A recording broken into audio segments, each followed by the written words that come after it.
প্রতিদিন দেশের রাজনৈতিক তথ্য পেতে আমাদের চ্যানেলটি সাবস্ক্রাইব করে বেল আইকনটি বাজিয়ে রাখুন। আসসালামু আলাইকুম রহমতুল্লাহি ওবরকাতুহু। সম্মানিত দর্শক, শেখ হাসিনার রাজনৈতিক গুরুত্ব কেমন, কেন ঘুরে ফিরে আমরা তার কথা আলোচনা করছি?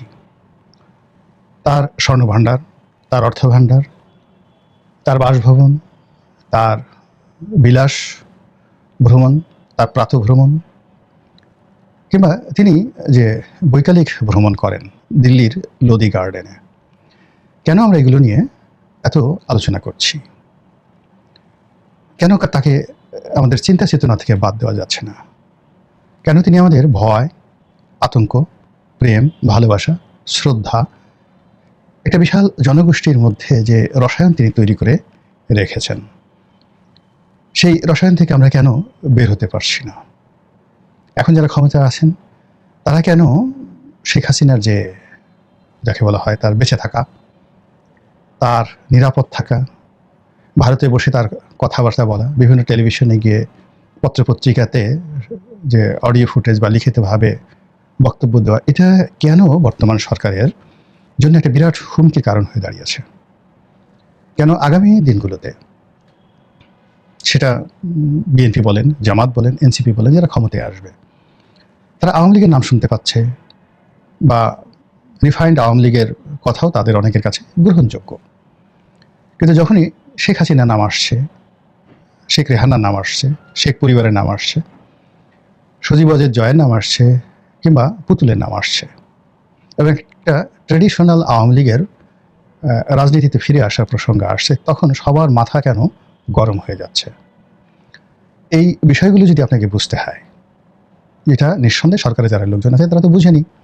আপনাকে আল মুকাদ্দিমা, বিখ্যাত একটি দার্শনিক বই, রাজনীতির ইতিহাসের, যাকে বলা হয়, এটিকে আপনি দ্য পলিটিক্যাল বাইবেল বলতে পারেন, রাজনীতির ইতিহাসের বাইবেল হিসেবে আল মুকাদ্দিমা এই গ্রন্থটিকে বিবেচনা করা হয়, যার লেখকের নাম ইবনে খালদুন।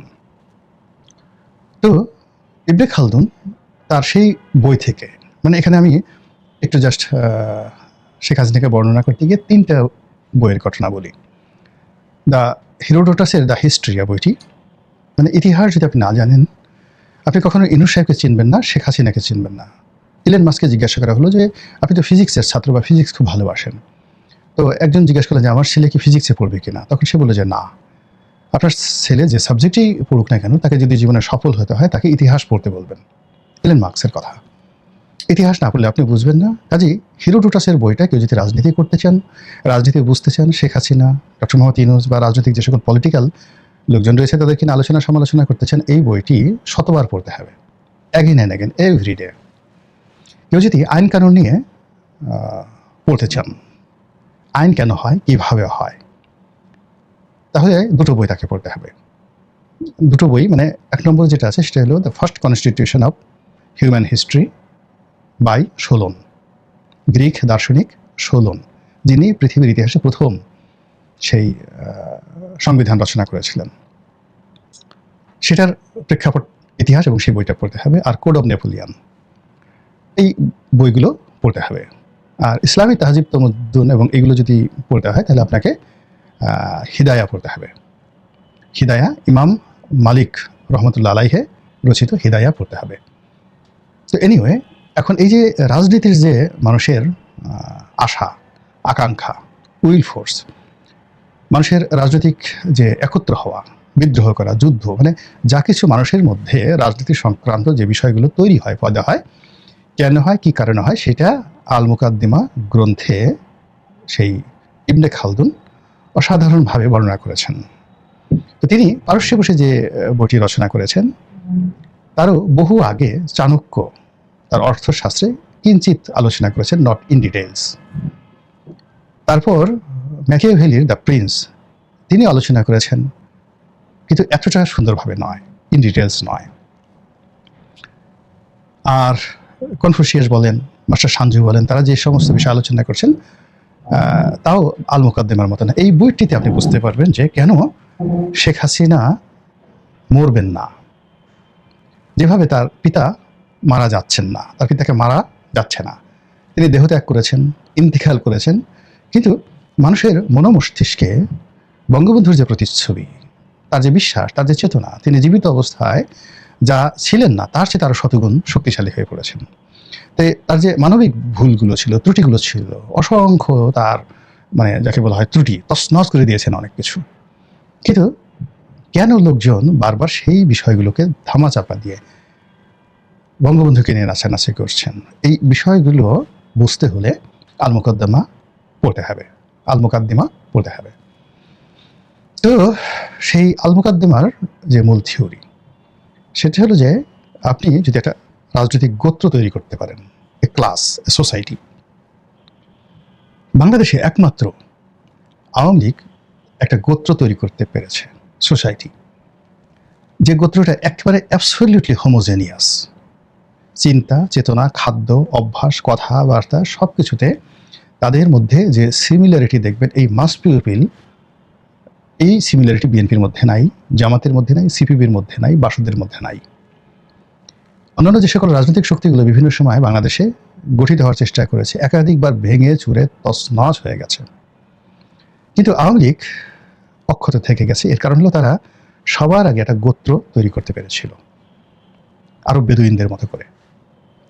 এরপরে সেই গোত্রের লোকদের মধ্যে তারা ঠিক একজন নেতা বানাতে পেরেছে সবসময়, এবং এই নেতাটা শুরু হয়েছে হোসেন শহীদ সরওয়ার্দিকে দিয়ে। যখন তিনি নেতা ছিলেন, তার বাইরে আওয়ামী লীগের লোকজন দুনিয়ার কাউকে চিনতেন না। আসলেন বঙ্গবন্ধু, তাকে ছাড়া আওয়ামী লীগের লোকজন কিচ্ছু চিনতেন না। এরপরে যারাই আসছেন, নেতৃত্বে বসছেন, সেটা জিল্লুর রহমান সাহেব হোক, আমিনা রহমান সাহেবা হন, জহুর তাজউদ্দিন হন, মানে আওয়ামী লীগের নেতৃত্বের শীর্ষ পর্যায়ে যারা বসেছেন, প্রেসিডেন্ট অথবা সেক্রেটারি রূপে, এই পুরো যে গোত্রের যে প্রীতি, যেভাবে তারা গোত্রটা গঠন করেছিল, এবং সেই গোত্র গঠনে আমি ডিটেলস বলবো, আমি জানি এই বিষয়গুলো, আমি যেহেতু বইটা পড়েছি আর আওয়ামী লীগের কর্মকাণ্ড দেখেছি। ওভাবে আসলে কেউ গোত্র জামাতও তৈরি করতে পারেনি।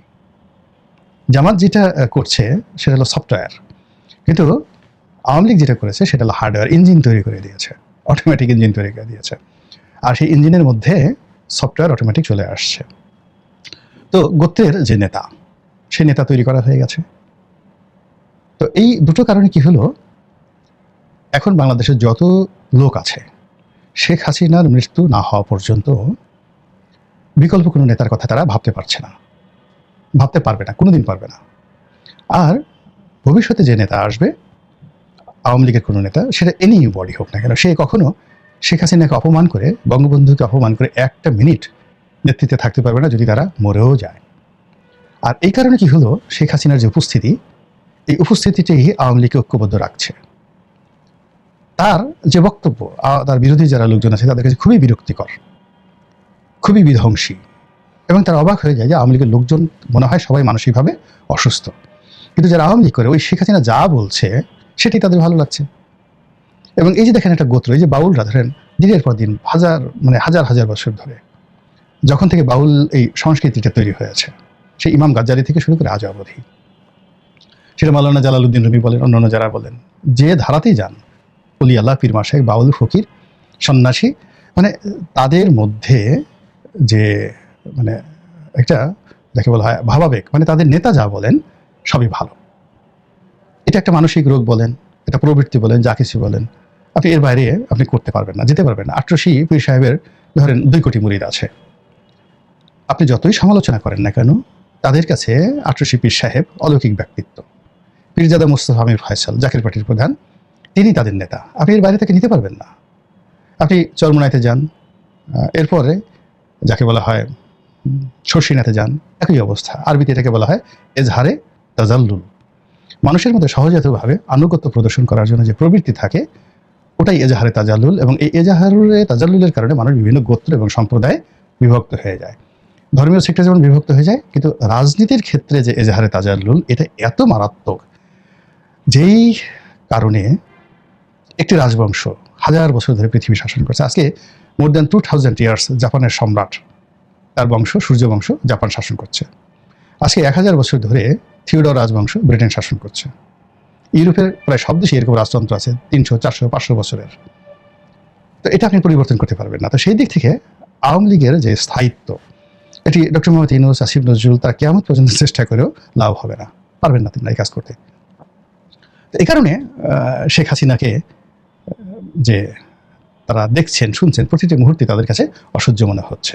কিন্তু অবস্থা হলো যে শেখ হাসিনা যদি এখন মারাও যান, ফাঁসি হয়ে যায়, জেল হয়ে যায়, ঘুরে ফিরে যিনি আসবেন না কেন তিনি এই শেখ হাসিনা নীতি আদর্শ এইভাবে করি তার এই এজাহারে তাজাল্লুলের আওয়ামী লীগের নেতাকর্মীদের যে এজাহারে তাজাল্লুল তাদেরকে যদি রাখতে হয় ঠিক সেম কাজ করতে হবে।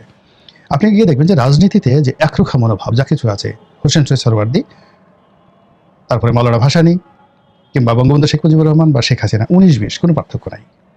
শুধু আগের ঘটনাগুলো আমরা জানি না, এই জন্য শেখ হাসিনাকে আমাদের মনে হচ্ছে যে সে খুবই রুক্ষ, কিন্তু পরিস্থিতি সবার জন্যই সেম ছিল। এখন এই যে শেখ হাসিনা ভারতে বসে যা কিছু করছে, এটা বর্তমান যারা সরকারে আছেন তাদেরকে কোনো অবস্থাতেই স্বস্তি দিচ্ছে না। তো সেক্ষেত্রে তারা শেখ হাসিনাকে দমন করার জন্য মামলা করছেন, শাস্তি দিচ্ছেন, একটার পর একটা শাস্তি দিচ্ছেন, একটার পর একটা চরিত্র হনন করছেন, একটার পর একটা দুর্নাম বদনাম দিচ্ছেন, তদন্ত করছেন, যেন মানুষ ভুলে যায়। এটা তারা যা কিছু করছেন সেটা হলো শেখ হাসিনার প্রতিপক্ষের জন্য এটা কার্যকর হবে। আর শেখ হাসিনার প্রতিপক্ষরা এরকম এগুলো কিছু না করলেও শেখ হাসিনাকে তারা ঘৃণা করতো। এটাই তাদের এজাহারে তাজাল্লুল। শেখ হাসিনাকে ঘৃণা করার জন্য বাংলাদেশে, আওয়ামী লীগকে ঘৃণা করার জন্য বাংলাদেশের যে শ্রেণীটা আছেন তাদের কাছে আপনি আওয়ামী লীগের প্রশংসা করেন বা আওয়ামী লীগের বিরুদ্ধে যা কিছুই করেন না কেন, কাজ হবে না। তারা আওয়ামী লীগ এবং শেখ হাসিনাকে ঘৃণা করবে।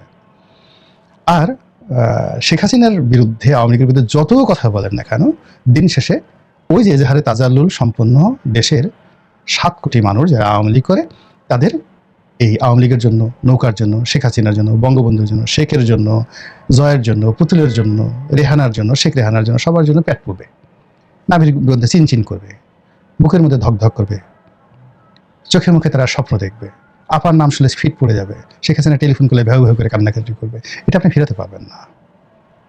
এখন এটা হলো মানে আল মুকদ্দিমার যে পলিটিক্যাল যে বাইবেল, সেটার মূল থিওরি।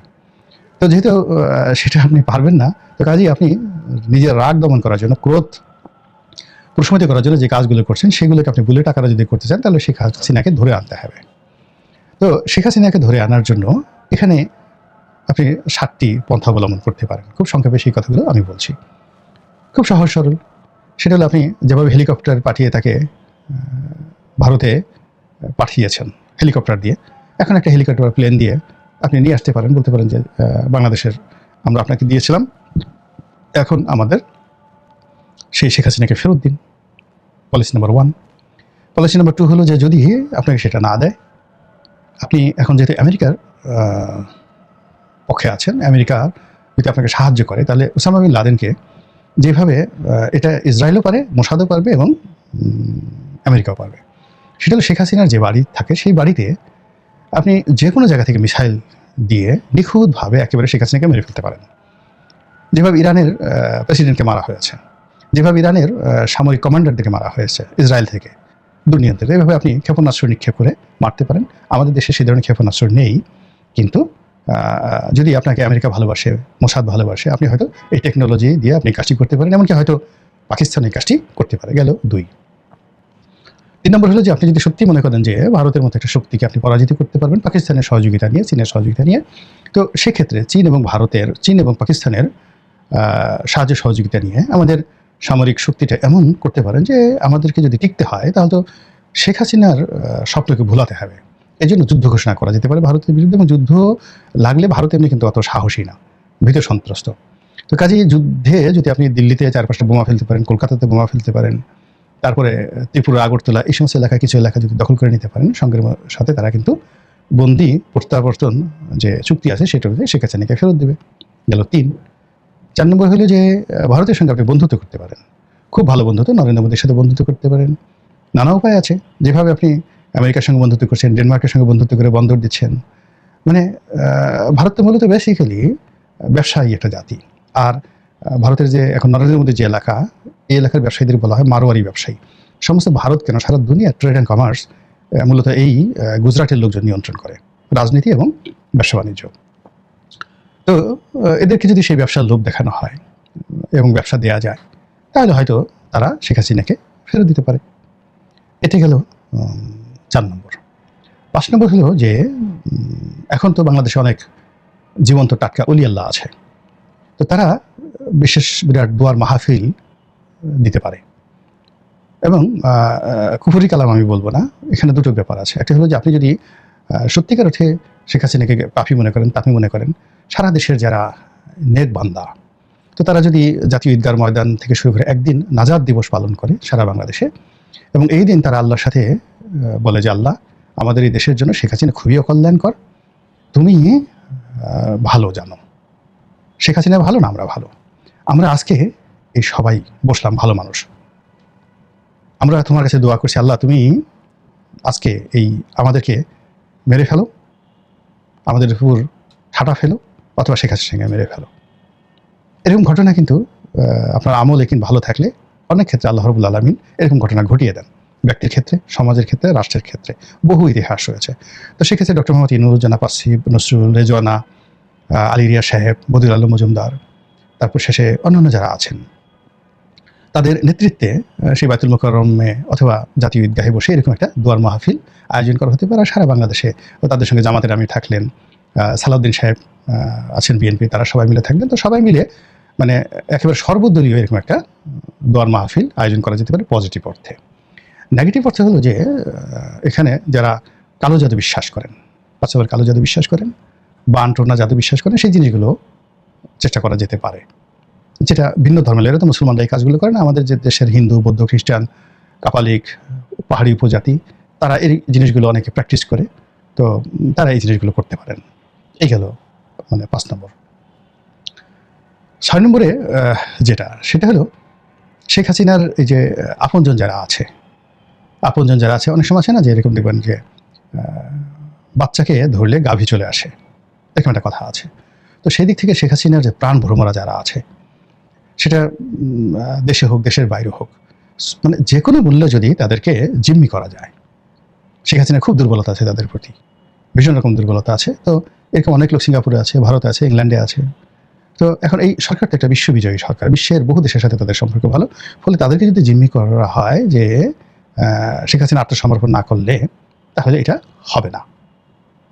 সেক্ষেত্রে শেখ হাসিনা একেবারে স্বেচ্ছায় আত্মসমর্পণ করতে পারে। আরেকটি একেবারে সর্বশেষ, সেটা কেবলই মাত্র আমেরিকা পারে। অর্থাৎ ডোনাল্ড ট্রাম্পের সঙ্গে যদি আপনার খুব ভালো সম্পর্ক থাকে, আর ডোনাল্ড ট্রাম্প যদি ঠিক তার যে এয়ারফোর্স ওয়ান, সেই যে তার যে ব্যক্তিগত বিমান, তো সেই ব্যক্তিগত বিমানে করে তিনি শেখ হাসিনাকে যদি আমেরিকাতে নিয়ে যান, হোয়াইট হাউসে সেই বৈঠকের কথা বলে, তারপরে আমেরিকা নিয়ে তাকে গ্রেপ্তার করা হলো, আটকে রাখা হলো, যে কোনো একটা মামলা দেওয়া হলো, এবং বললো যে আমেরিকাতে এসে আমরা কিছুই করতে পারবো না। তো এইভাবেও আপনি শেখ হাসিনাকে মোটামুটি বাংলাদেশের রাজনীতি থেকে আউট করে দিতে পারেন। এখন এই যে কথাগুলো বললাম, এটা আপনি সিরিয়াসলি নিতে পারেন, ঠাট্টা মশকরা হিসেবে নিতে পারেন, অথবা খাজুরি আলাপ হিসেবে নিতে পারেন। কিন্তু তার আগে আমি যে কথাগুলো বললাম আওয়ামী লীগ সম্পর্কে, শেখ হাসিনা সম্পর্কে, আশা করি সেই বিষয়গুলো আপনারা বিবেচনা করবেন। আসসালামু আলাইকুম ওয়া রাহমাতুল্লাহি ওয়া বারাকাতুহু।